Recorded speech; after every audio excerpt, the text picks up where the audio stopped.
Sounds like Triple G, Gennady Golovkin, and Canelo Alvarez 2 is finalized. It will be probably announced as official pretty soon, sometime this week or late next week, or early next week, excuse me. And this is your boy CJ Goodfella back with the Boxing Clinic. It's going to be May 5th, 2018, HBO pay-per-view. The venue, I didn't see it in the article, but I'll link the article in the description. Maybe you can see it. I don't have my glasses, but I believe it's going to be at the T-Mobile Arena once again in Las Vegas. And what's so important about this fight is not only is it number two of a controversial fight in the first one, it's Cinco de Mayo actually on a Saturday this year, and that's why it's very big for Canelo Alvarez to have a formidable foe on May 5th, because the holiday actually falls on a Saturday.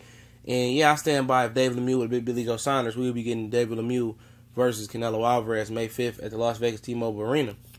But that didn't happen. Shout out to Billy Joe Saunders one time for the one time. And he fighting Golovkin again, and that's what true champions do.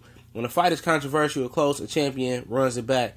And Canelo is known not to run it back with trial and error in two close fights by some fans' scoring standards. But this is definitely a fight he had to run back. And again, it's a good fight, and we're going to get into a little bit of the rematch and deeper what they got to do to pull out the victory. And in the first fight, it was obviously a game of cat and mouse by most people's standards.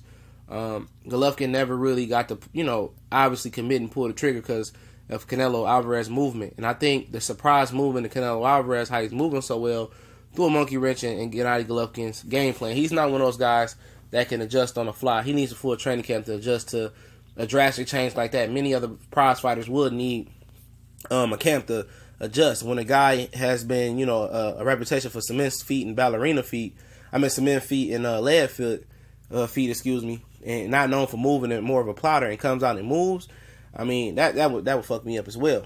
But Golovkin still, strapped his nuts on at some point in that fight and just, dug deep and made the fight impress and took some shots. But he never really committed to his shots like he wanted to because Canelo was moving, and the counter-punching ability of Canelo really made Golovkin wary and tentative to really commit to his punches. So he never really got a chance to really commit to the body punches.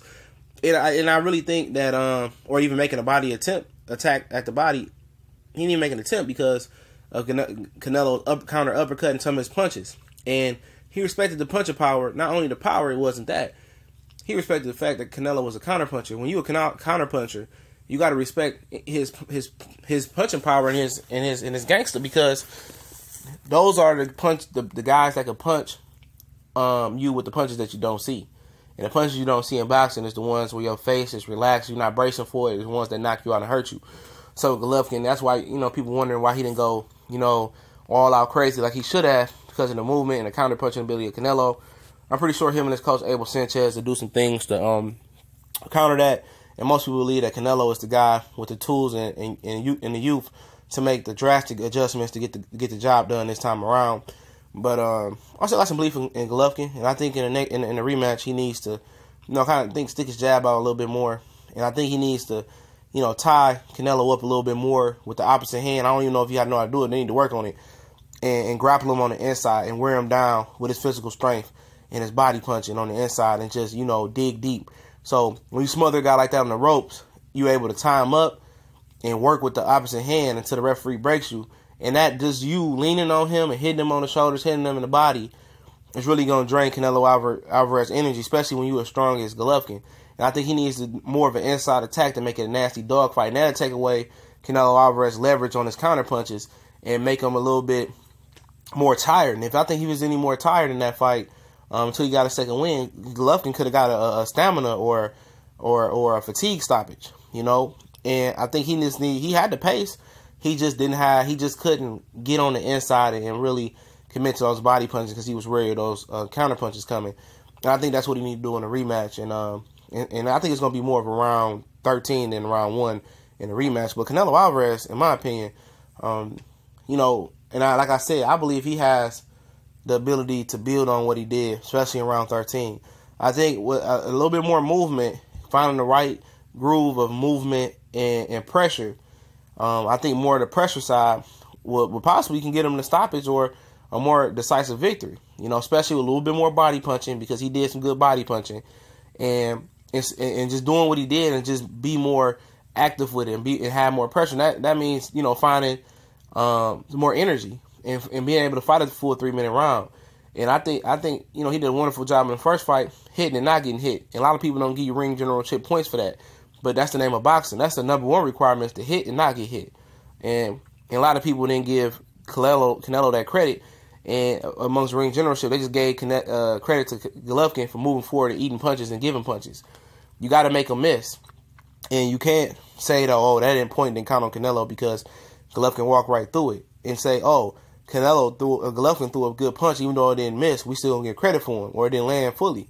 Can't say that, you know. And that's why I came to the conclusion that I came from my fight. I thought Canelo won, which I won't argue. You know, Golovkin fought a good fight, but most people think the youth and the skill set of Canelo Alvarez has more to build on than Golovkin. But I wouldn't really hang my hat on that, especially if I'm a betting man. I believe, you know, Golovkin is hell bent on, you know, really clearing this up, because the winner of this fight, it seems like he won 2 fights. It's like Andre Ward and Kovalev. You know, it makes you think that, you know, he won this fight. You know, he won the first fight too. It makes people look at it a little bit different. So this is a 2-for-1. It's like a winner take all, both fights, and his legacy on the line, especially for Gennady Golovkin, for a guy who has never really, you know, beat anybody of this stature, you know, or never been on the big stage. And he get on the big stage, and then he basically takes a dookie in front of the whole T-Mobile Arena and people at home. So he needs to solidify his legacy, especially if he's talking about moving up to face the super middleweight World Box Super Series tournament winner and not going for undisputed no more. You know, when people look at his resume at 160 pounds, I mean, it's going to leave a lot to be desired. And look out for the live video I'm about to do on that later, and I'll just let you guys know, you know, what I was going to do the video on. But I'm ecstatic for this pay-per-view. I look forward to covering it. I look forward to the build-up, a little bit of the trash talk between the coaches and Canelo, and, you know, hearing Golovkin team cry about how they thought they won. And let's see if they can do it. Because obviously this guy cares about the money more than the legacy, because he's fighting Canelo and he's not going for Billy Joe Saunders and the Undisputed. And a little known fact that a lot of people in the boxing world don't know. Like the first fight, I believe Canelo Alvarez is not elected in the fight for the WBC title. Him and the WBC is beefing because they forced him to negotiate with Canelo Alvarez and gave him a deadline while he was getting sued by All Star Boxing. And he said he couldn't balance a lawsuit and negotiations with Golovkin at once. So he dropped the WBC title and it was handed to Gennady Golovkin. He had to throw one punch. So that's why he beefing with the WBC. And he was not elected in the fight for the WBC title the first time around. It's TBC. Look out for the live video coming very, very soon.